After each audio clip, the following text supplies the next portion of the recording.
Hey friends, welcome back to cricket updates.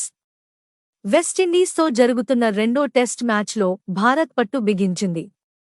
రెండో రోజు ఆట ముగిసే సమయానికి భారత్ 448 పరుగులకు 5 వికెట్స్ వద్ద ఉంది.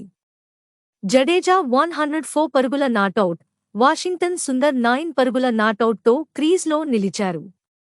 మొత్తానికి మనం ఇప్పుడు 286 పరుగుల భారీ ఆధిక్యంలో ఉన్నాం.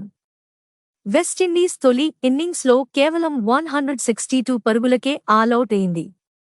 అంటే ఇప్పుడు వాళ్లకి గేమ్ తిరగిరాయడం దాదాపు అసాధ్యం. దీని ఓవర్నైట్ స్కోర్ 121 పరుగులకు 2 వికెట్స్తో మొదలుపెట్టిన మన ఇండియా అక్కడి నుంచి ఇంకో 327 పరుగులు జోడించింది. అది కూడా కేవలం 3 వికెట్లు మాత్రమే కోల్పోయి. కేఎల్ రాహుల్ క్లాసిక్ స్టైల్లో రన్ల వర్షం కురిపించాడు.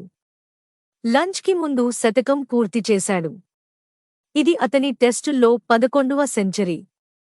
సొంత గడ్డపై మాత్రం రెండవది.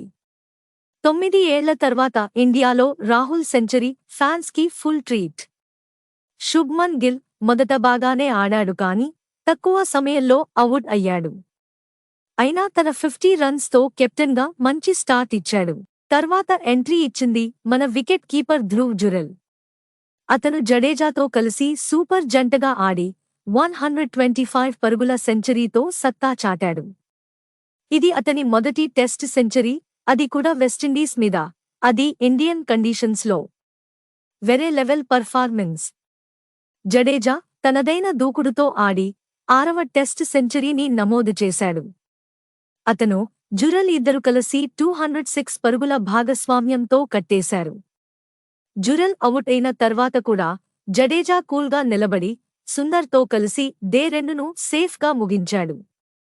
ఇక ఈ ఆధిక్యంతో ఇండియా ఇప్పుడే డిక్లేర్ చేసినా గెలిచే ఛాన్సు పక్కా. కానీ చాలా క్లారిటీగా చూస్తే మూడో రోజు ఇంకొంచెం బ్యాటింగ్ చేసి 400 టార్గెట్ పెట్టే అవకాశం ఉంది. ఈ పిచ్ మీద వెస్టిండీస్ 286 లేదా 400 పరుగులు చేయడం అంటే మామూలు విషయం కాదు. మొత్తానికి చెప్పాలంటే ఈ మ్యాచ్ భారత్ గెలవడం కన్ఫర్మ్డ్.